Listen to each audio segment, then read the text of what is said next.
Hello wise people, saya Vian. Ini adalah video episode ketiga setelah video pertama saya akhirnya di take down juga oleh YouTube setelah mendapatkan lebih dari 6 juta views.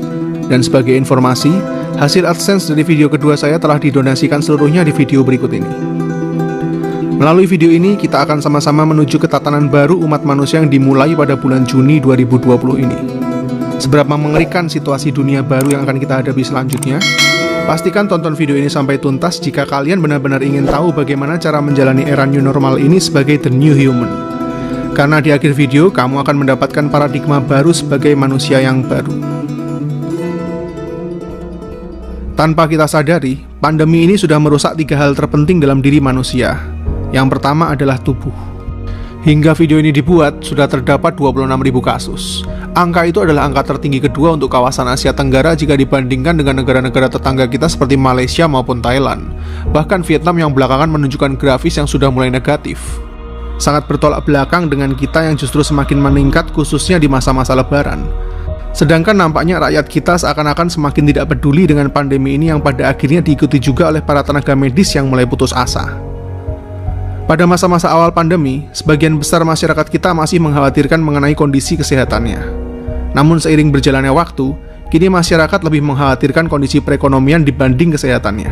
Di mana situasi PSBB selama berbulan-bulan ini sudah merenggut mata pencarian jutaan orang di seluruh lapisan masyarakat. Mulai dari ekonomi terbawah, menengah, hingga paling atas sekalipun. Di saat banyak negara berlomba-lomba untuk membuat vaksin, nyatanya virus justru terus bermutasi ke dalam berbagai jenis varian sehingga semakin sulit untuk dikendalikan. Bahkan pihak WHO menyatakan bahwa virus ini tidak akan pernah benar-benar hilang. Sehingga muncul banyak spekulasi bahwa antibodi tubuh kita lah yang pada akhirnya harus mampu beradaptasi dengan virus ini. Kemudian negara-negara yang sebelumnya menyatakan telah melewati masa-masa pandemi, ternyata saat ini nampak mulai mendapatkan ujian kedua melalui second wave, di mana kasus-kasus baru mulai kembali muncul meskipun para korban tidak merasakan gejala apapun. Sedangkan di saat yang bersamaan, jika semua terlalu berfokus pada pandemi, seperti sebuah bom waktu yang terus berdetik, perekonomian seluruh dunia semakin hancur jika kondisi lockdown tidak segera diakhiri. Bahkan Amerika sebagai negara dengan kasus terbanyak di dunia yaitu 1,8 juta kasus dengan 100.000 jumlah kematian, pada akhirnya tetap memutuskan untuk membuka lockdown secara bertahap mulai bulan Juni. Yang selanjutnya diikuti juga oleh Spanyol, Italia, Perancis maupun Jerman. Meskipun semua negara tersebut adalah 10 besar epicentrum dunia dengan jumlah korban terbanyak di dunia. Hal ini jelas menggambarkan seberapa besar urgensi dari gelombang kekhawatiran yang lebih besar dibanding pandemi ini sendiri, yaitu hancurnya perekonomian dunia jika kita tidak segera mengambil tindakan dalam waktu singkat. Bagaimana dengan Indonesia? Tentunya kita menghadapi dilema yang sama beratnya, di mana pemerintah saat ini mulai menyusun berbagai skenario baru untuk memulai the new normal. Salah satunya adalah statement kontroversial yang disampaikan oleh presiden kita yang menyatakan bahwa kita harus mulai hidup berdamai dengan corona. Sedangkan kita tahu sendiri pada saat lebaran ini jumlah kasus justru meningkat semakin tajam. Keputusan pemerintah ini membuat semakin banyak spekulasi liar di masyarakat, yang menyatakan bahwa pemerintah dinilai menyerah dan akan segera menerapkan herd immunity kepada seluruh rakyatnya. Secara teori, herd immunity terdengar seperti sebuah solusi. Namun pertanyaannya, apakah herd immunity dianggap efektif untuk negara kita? Sedangkan para ahli menyatakan bahwa herd immunity hanya ideal dilakukan jika kita sudah memiliki vaksin. Sekaligus semua preparasi yang benar-benar matang untuk menghadapi korban dalam jumlah yang luar biasa besar. Karena di fase-fase awal penyebaran tentu saja jumlah korbannya akan meledak luar biasa pada titik puncaknya sebelum mencapai fase penurunan. Sejarah pernah mencatat, herd immunity pernah kita lakukan ketika wabah flu Spanyol menyerang dunia pada tahun 1918. Dibutuhkan sekitar 500 juta jiwa atau sekitar sepertiga penduduk bumi yang pada saat itu terinfeksi flu Spanyol, dan mengakibatkan jumlah kematian sebesar 50 juta jiwa, sehingga herd immunity menjadi efektif. Ya, 50 juta korban jiwa. Ditambah lagi dengan kurangnya fasilitas dan informasi pada masa itu tentunya.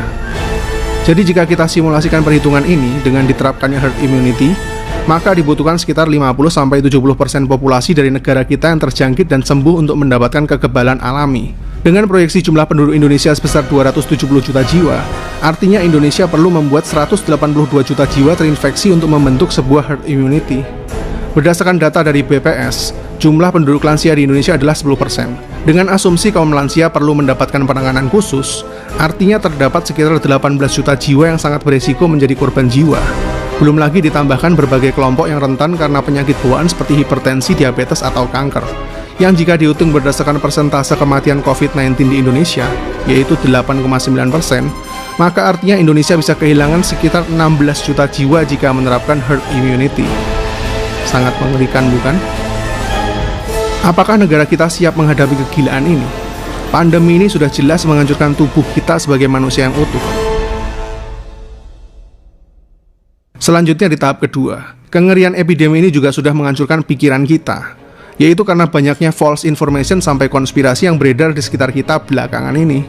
Mulai dari bisnis vaksin yang dianggap sebagai master plan dari seluruh pandemi ini, hingga para elit global yang memiliki rencana untuk menguasai perekonomian dunia yang baru melalui pandemi ini. Sampai isu tentang microchip yang akan ditanamkan dalam tubuh manusia dengan kedok vaksin yang tujuan akhirnya untuk mengurangi jumlah penduduk dunia, yang bahkan ditujukan secara gamblang kepada salah satu person yang selama ini sudah banyak kita kenal. Wow. Banyak dari kalian ingin tahu bagaimana pendapat saya mengenai semua teori konspirasi ini. Jujur saya tidak pernah menyangkal bahwa beberapa kepentingan yang disebut sebagai elit global itu memang benar ada di dunia ini. Karena hal semacam ini sudah ada sejak ribuan tahun lalu. Bahkan sejak era dinasti Chow 1000 tahun sebelum Masehi, yang menyebarkan propaganda-propaganda untuk mengatasnamakan perang demi kepentingan langit, yang tujuannya tentu saja untuk meningkatkan moral dari para pasukannya supaya rela mati di medan perang bagi sebuah kepentingan politik penguasanya. Hal serupa juga terjadi di era Perang Salib pada abad ke-11 hingga 13 lalu, di mana masing-masing kubu saling berperang atas dasar kepercayaan masing-masing.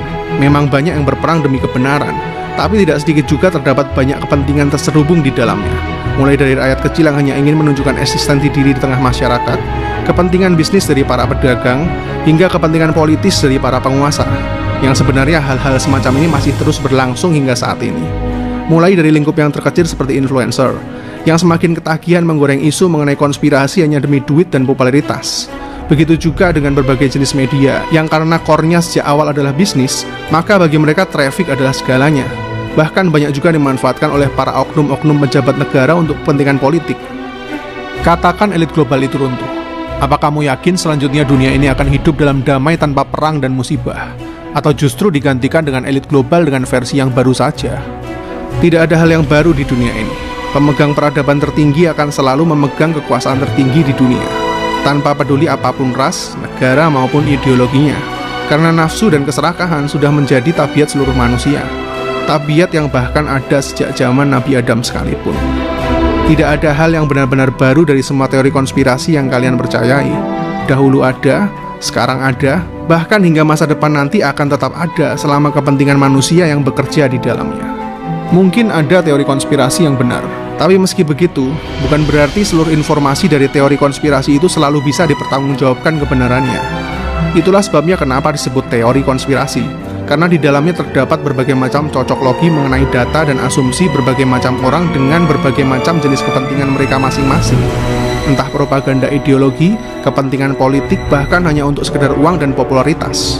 Jika kita kembali belajar dari sejarah, ketika sebuah golongan tidak memiliki cukup kekuatan untuk bersaing, ya ujung-ujungnya dibuatlah propaganda beragenda.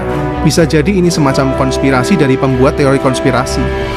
Karena hanya Tuhan yang tahu isi hati yang terdalam setiap manusia. Jadi ya yang kompetitif aja dalam hidup. Jangan cuma ngatain elit global, tapi kenyataannya seluruh aktivitas harian sampai hiburan kita bergantung parah sama rules mereka. Bahkan nyari duit juga pakai semua fasilitas mereka. Jujur saya tidak membela pihak manapun karena saya sama sekali nggak punya kepentingan selain miris melihat situasi sekarang. Tapi coba kalian bayangkan, saat kita ikut menyebarkan sebuah berita yang merujuk kepada seseorang person atau golongan dan disebarkan kepada jutaan orang lain, pernahkah kalian berpikir sebuah skenario bahwa bagaimana jika ternyata tuduhan itu salah? Semua manusia bisa salah bro, bahkan yang punya bukti pun masih tetap bisa salah, apalagi hanya berdasarkan asumsi dan cocok logi data yang dibalut dengan kata-kata manis. Siapkah kalian menanggung dosa fitnah yang sudah kita sebarkan ke jutaan orang lain? Jika kalian siap dengan resikonya, maka keputusan ada di tangan kalian. Ingat bro, ada terlalu banyak kepentingan manusia di dunia ini. Banyak sekali orang yang memanfaatkan pandemi ini untuk kepentingan diri mereka masing-masing. Apa nggak capek bro di pingpong kesana kemari? Sayangi diri kalian bro, jangan mau dijadiin pion-pion buat kepentingan segelintir orang brengsek. Dunia kita saat ini sudah sangat kotor bro, dan kita sendirilah yang punya tanggung jawab untuk menjaga pikiran kita tetap bersih. Terus gimana dong cara tahu mana yang benar, mana yang salah? Kalau buat saya, sebuah pohon yang baik itu akan selalu menghasilkan buah yang baik pula. Entah siapapun kamu dan apapun yang kamu percayai, mau cebong atau kampret, mau bulat atau datar, mau domba atau unta. Jika pada akhirnya hal-hal itu justru membuat dirimu menjadi manusia yang lebih buruk dari sebelumnya, maka semuanya salah. Pandemi corona sudah menggerogoti tubuh kita, dan selanjutnya suara-suara bising yang ada di media belakangan ini juga menggerogoti seluruh pikiran kita. Tahapan terakhir yang paling mengerikan akan berdampak juga ke jiwa kita, sehingga kita akan terus melihat orang-orang yang kehilangan pengharapan dalam hidupnya. Coba kita berhenti sejenak dari semua kegaduhan yang terjadi belakangan. Ambil waktu sejenak untuk menyendiri. Mencoba berdamai pada diri sendiri, kemudian menyatu dengan alam di sekitar kita. Coba lihat dan rasakan alam yang ada di sekitarmu. Lihatlah cara kerja dari hukum yang ditetapkan Tuhan untuk menjalankan seluruh siklus kehidupan di alam semesta ini. Matahari masih tetap terbit dari timur ke barat. Setiap hari sejak kita bangun dari tidur hingga kembali menutup mata kita, tetap konsisten sejak bumi ini ada hingga saat ini, untuk memberikan energi kehidupan bagi seluruh makhluk yang ada di bumi ini. Air masih tetap mengalir dari hulu ke hilir untuk memberikan kehidupan bagi setiap makhluk yang dilaluinya. Angin tetap berhembus dan terus berputar dari daratan ke lautan, dan membantu menciptakan keseimbangan bagi bumi kita ini. Semua siklus alam ini tetap berjalan secara harmonis sesuai dengan sabdanya, sejak bumi ini tercipta hingga saat ini. Dan rantai makanan masih terus berjalan bagi seluruh hewan yang ada di bumi ini secara cukup dan tidak berlebihan, sehingga kerajaan hewan tetap bertahan sejak dimulainya bumi hingga saat ini, yang sangat berbeda dengan berbagai jenis kerajaan manusia yang selalu jatuh dan bangun sejak ribuan tahun yang lalu. Bahkan burung-burung di udara masih tetap bisa mendapatkan makanan setiap hari untuk dirinya maupun untuk anak-anaknya, tanpa berkekurangan apapun. Sedangkan kita, manusia yang katanya menjadi makhluk yang paling berakal di bumi ini, masih ada yang mati kelaparan. Setiap hari dikuasai ketakutan akan hari esok dan masa depan. Bahkan tidak sedikit juga yang mengakhiri hidup mereka karena menganggap bahwa dunia ini terlalu kejam. Apa yang sebenarnya terjadi? Apa yang salah dengan semua ini? Apa bumi ini tidak berpihak kepada kita? Atau mungkin kita sendiri yang tidak pernah mau berjalan sesuai dengan kodrat? Sebenarnya jika kita mau sejenak berdiam diri, mencoba untuk melihat dan mendengar lebih dalam lagi, tidak ada yang salah sama sekali dengan bumi kita ini. Namun kita sendirilah yang semakin hari semakin menjauh dari kodrat ilahi. Alam ini masih tetap menyediakan semua yang dibutuhkan seluruh makhluk yang ada di bumi ini. Namun nafsu dan keinginan kita sendiri yang membuat semuanya menjadi sangat-sangat luar biasa rumit. Coba kita lihat bagaimana orang-orang yang hidup di desa atau pegunungan, misalnya suku-suku yang ada di pedalaman, yang bahkan belum tersentuh oleh listrik dan teknologi seperti kehidupan kita saat ini. Apakah ada perbedaan bagi hidup mereka yang mandiri dan selaras dengan siklus alam ini selama beberapa tahun terakhir, sejak adanya pandemi ataupun sebelum pandemi terjadi? Mungkin mereka tidak merasakan perbedaan apapun, atau bahkan mungkin juga sebagian dari mereka tidak pernah tahu bahwa saat ini ada sebuah pandemi yang sedang menyengsarakan miliaran manusia. Itulah kehidupan kita saat ini, yang mana sudah terlalu bergantung pada seluruh sistem dan teknologi yang ada di dunia ini, baik keuangan, pekerjaan, gaya hidup, bahkan hingga merubah sudut pandang kita mengenai arti dari kehidupan yang sukses sebagai seorang manusia. Ketergantungan akan sistem dan berbagai doktrin buatan manusia, yang dibuat untuk kepentingan manusia saja. Sehingga ketika seluruh sistem ini mulai kacau karena siklusnya terputus, begitu juga dengan kehidupan seluruh manusia yang ada di dalamnya. Itulah perbedaan mendasar dari sistem buatan manusia dan Tuhan, antara fana dan abadi. Ketika seluruh umat manusia sudah terlalu bergantung pada sebuah sistem atau tatanan yang diciptakan oleh manusia, tahukah apa yang akan terjadi setelahnya? Sungguh sangat amat mengerikan. Supaya semakin jelas, saya akan mengambil sebuah contoh skenario betapa kita saat ini hidup dalam sebuah masa yang sangat-sangat rentan pada kehancuran dunia. Mungkin sebagian besar dari kita merasa bahwa pandemi saat ini begitu berat untuk dijalani, hanya karena kita sudah terbiasa hidup dalam sebuah sistem yang tiba-tiba polanya berantakan. Namun itu masih belum seberapa besar dengan apa yang mungkin terjadi setelah ini. Saya belum membicarakan tentang perang dunia ketiga maupun bencana alam berkat global warming yang mungkin akan saya ceritakan di video lain. Namun ada sebuah siklus harian alam yang setiap hari terjadi di luar perhatian kita, yang akan memverifikasi seberapa manusia saat ini terlalu bergantung kepada teknologi, yaitu solar storm, atau biasa kita sebut sebagai badai matahari. Sebenarnya solar flare yang keluar dari lapisan matahari ini selalu terjadi secara periodik, dan masa dari ledakannya sangat bervariasi. Namun lebih sering terjadi ledakan yang terbilang wajar sehingga efeknya tidak sampai ke bumi kita. Jika ledakannya sangat masif, tentunya bumi kita akan berakhir dengan cepat. Namun bukan itu yang saya khawatirkan karena probability-nya lebih kecil. Sejarah mencatat beberapa ledakan yang cukup besar sering terjadi dan efeknya hingga menyentuh ke lapisan bumi kita. Salah satunya pernah terjadi pada tahun 1859, di mana sebuah ledakan solar flare yang powerful pernah sampai di atmosfer bumi kita. Efeknya saat itu cukup besar karena pancaran ledakannya mengandung gelombang elektromagnetik yang merusak sistem telegraf dan benda yang dialiri listrik di seluruh dunia pada masa itu. Meskipun tentunya tidak sampai melumpuhkan siklus dunia karena kita tahu sendiri pada tahun 1859 masih tidak banyak perangkat yang menggunakan listrik. Dan jumlah penduduk bumi yang tidak lebih dari 1,6 miliar orang yang mayoritas masih hidup mandiri dengan beternak dan bercocok tanam. Maka bencana ini tidak terlalu mereka rasakan sebagai doomsday. Namun coba bayangkan jika ledakan yang sama besarnya kembali terjadi pada era kita saat ini. Era di mana seluruh manusia yang jumlahnya 7 miliar penduduk sudah sangat-sangat bergantung pada sistem listrik dan teknologi. Kemudian tiba-tiba semua listrik yang ada di bumi kita tidak dapat beroperasi lagi hanya dalam hitungan detik. Merusak dan melelehkan semua perangkat apapun yang dialiri oleh listrik, tanpa adanya persiapan apapun. Bukan hanya sekedar kehilangan daya untuk melakukan semua pekerjaan maupun hiburan yang saat ini semuanya membutuhkan listrik.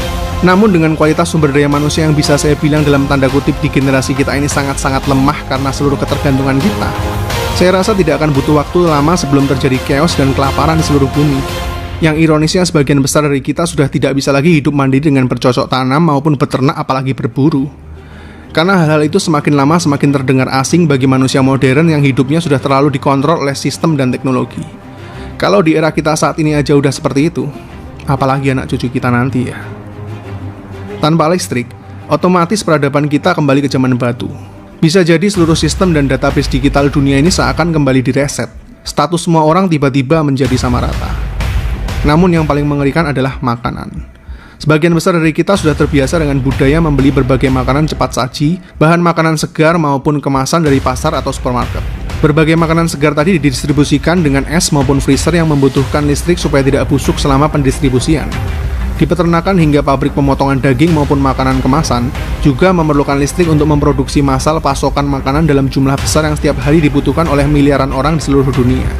Dan tiba-tiba siklus itu berhenti sekejap mata. Bagaimana cara kita memberi makan miliaran manusia yang saat ini sudah terlalu nyaman dengan gaya hidup kita sekarang? Sedangkan untuk menanam tumbuhan ataupun beternak membutuhkan waktu yang tidak bisa instan. Jika hal ini terjadi, maka diprediksi hanya perlu waktu beberapa bulan saja sampai akhirnya chaos global terjadi pada manusia di seluruh dunia. Penjarahan di mana-mana, yang kuat akan memakan yang lebih lemah, literally, dan tiba-tiba manusia yang sebelumnya begitu beradab kembali lagi kepada hukum rimba, hanya dalam waktu yang begitu singkat. Welcome to the real jungle, bro.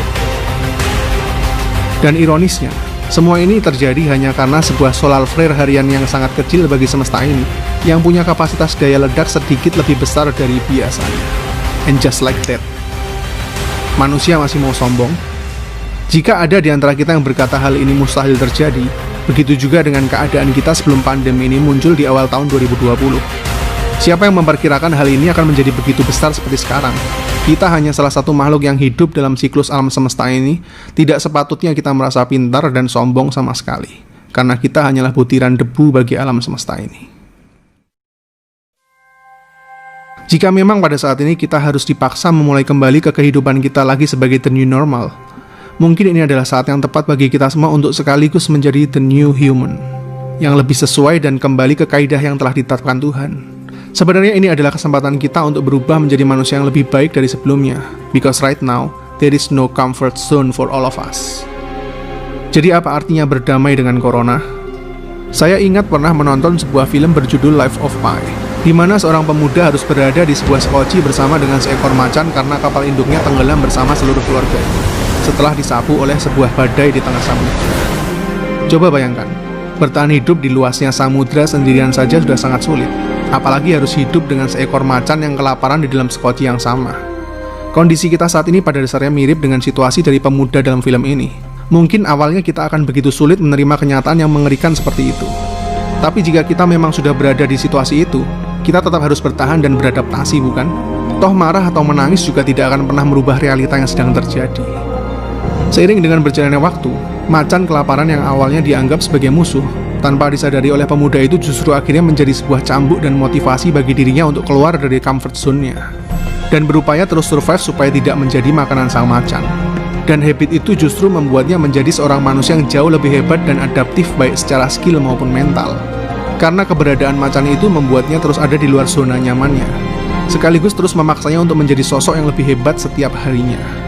Pada akhirnya, dia menyadari bahwa tanpa ada macan di dalam skocinya, dia sudah lama kehilangan pengharapan karena hanya terapung sendirian di luasnya samudra selama 227 hari.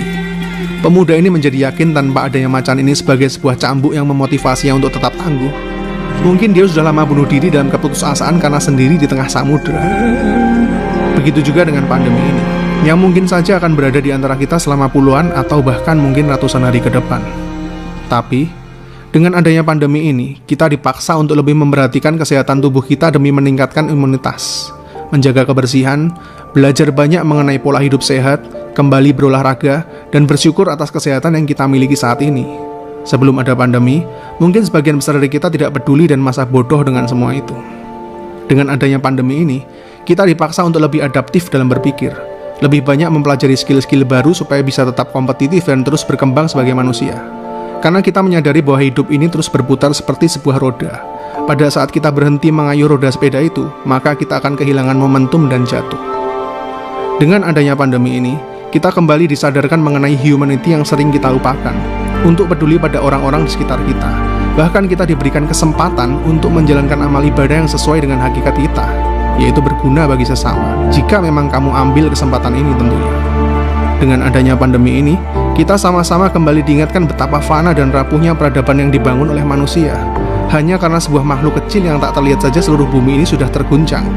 Sudah saatnya kita kembali kepada kaidah kita sebagai manusia di bumi ini, yaitu menjadi khalifah untuk memelihara bumi ini, dan bukan hanya menguasainya untuk kepentingan manusia semata.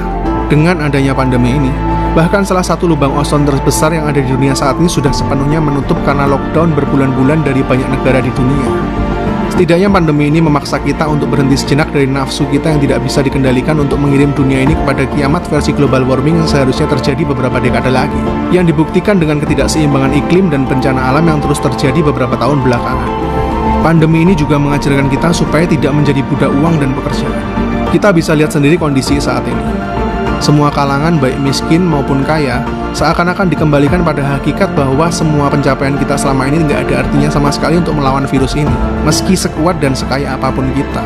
Namun justru dikembalikan kepada hal yang sangat-sangat mendasar, yaitu bersyukur atas hidup dan kesehatan yang kita miliki saat ini. Dan ya, hanya itu saja. Selalu ada banyak cara untuk tetap bersyukur, bukan? Kita harus mengambil hikmah dari semua peristiwa ini, bahwa segalanya itu mungkin terjadi dan jangan pernah merasa sombong.